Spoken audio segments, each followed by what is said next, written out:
திமுக அரசின் ஊழலை ஒவ்வொன்றாக கொண்டு சென்று அவருடைய தவறுகளை சுட்டிக்காட்டி தமிழக மக்களுக்கு திமுக அரசு செய்கிற ஊழல்களை வெளியிலே கொண்டு வருகிற செயலை எங்கள் மாநில தலைவர் அண்ணாமலை அவர்கள் தினசரி செய்து கொண்டிருக்கிறார். ஏற்கனவே டிஎம்கே ஃபைல்ஸ் 1, 2, 3 ஜாபர் சேட்டுடன் டிஆர் பாலு, கனிமொழி, ஆர் ஆசா போன்றவர்கள் பேசிய டேப்புகள் போன்றவை வெளிவந்தன.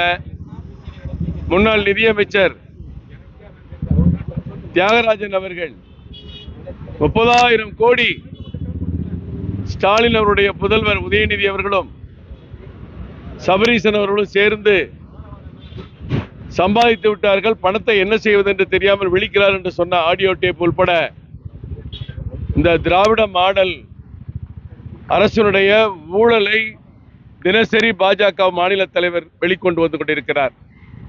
அதன் தொடர்ச்சியாக ஏற்கனவே ஹெலிகாப்டர் பூச்சி மருந்து ஊழல் என்று சொல்லி சர்க்காரியா விசாரணை கமிஷனில் விஞ்ஞானபூர்வமான ஊழல் செய்பவர்கள் என்று குறிப்பு இருந்தது.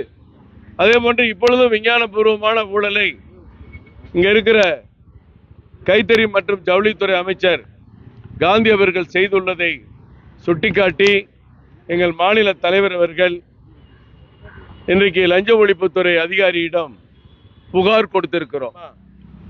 காட்டன் கவர்மெண்ட் குறிப்பிட்டிருக்க ரேட்டு 320 ரூபாய், ஆனா வெளி மார்க்கெட்ல காட்டன் 250 ரூபாய் காட்டன் நூல். அதுல வேற ஒரு பெரிய டிஃபரன்ஸ், அதுலயும் ஒரு பெரிய டிஃபரன்ஸ் இருக்கிறது. 320 ரூபாய்க்கு 250 ரூபாய்க்கு கிலோவுக்கு 70 ரூபாய். தலைவர் குறிப்பிட்டிருக்கிறபடி இந்த 67 கோடி ரூபாய் ஊழலுக்கு அமைச்சர் பதில் சொல்லி ஆக வேண்டும்.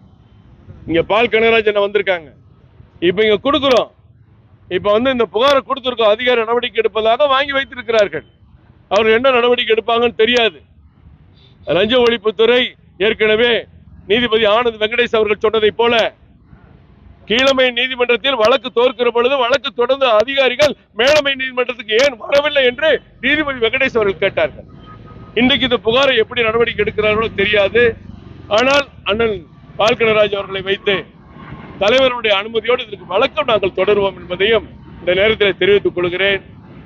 ஒரு 67 கோடி, 70 கோடி, 80 கோடி அந்த காட்டன் நூல் வாங்குகிற டெண்டரில் 320 கோடி தமிழக அரசாங்கம் குறிப்பிட்டிருக்கிறது. உண்மையான மார்க்கெட் விலை 250 கோடி. இந்த வித்தியாசத்தை பார்த்தால் 100 கோடிக்கு மேல் ஊழல் வருகிறது.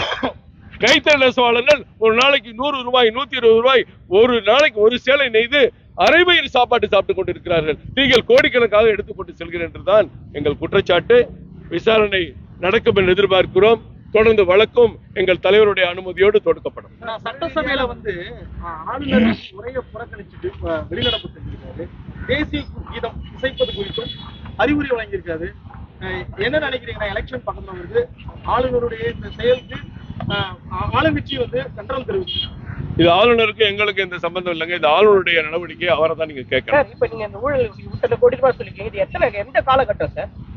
இப்ப இந்த 2021க்கு பிறகு ஆர்டர் பண்ண கடந்த ஆண்டு கொடுத்த பொங்கல் வேஷ்டிக்கு ஒரு ஆண்டுக்கு ஒரே ஒரு ஆண்டுக்கு மட்டும். யாரை பத்தி சார் புகார் கொடுத்தீங்க விஜயநகரத்துல?